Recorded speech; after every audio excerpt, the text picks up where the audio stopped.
Now, one very helpful tool that Seasonax has is the event tool, where you can look to see how various instruments behave over major events. Now, on this Friday, we had the US ISM Non-Manufacturing print, and you can see that over the last 10 years, on 119 events, the general mood after the print is for the S&P 500 to gain in the following days after the print. Now, why this is so helpful is that on Friday, markets are expecting a print of 54.5, up from the prior, down from the prior rather of 55.2. Now, if you look at the prior reading, what you can see is that there was a real surprise tick to the upside for January's ISM Non-Manufacturing PMI.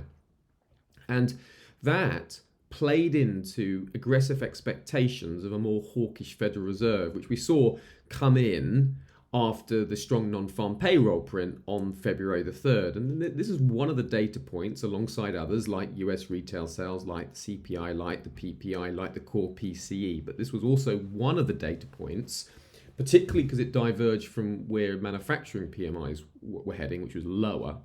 This was one of the data points that led to aggressive Fed rate hiking expectations. So all of that means that should this come in below 52.4, should we see a drop in new orders, should we also see a drop in employment, then expectations will pull back that the Fed will be so aggressive, and that should support the S&P 500 higher, which would be in line with the seasonal events that we see typically for the ISM non-manufacturing PMI print. This is one data point you don't want to miss for sure. Major trade risks.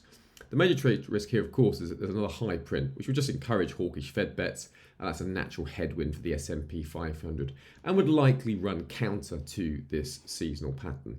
Certain products can be examined and looked at just by searching different instruments. So you can see the behavior of various different instruments over the different economic data points, and that can be really helpful. So you want to look at, how does gold behave over this event, and you can quickly see the various impacts of the different market events on various instruments.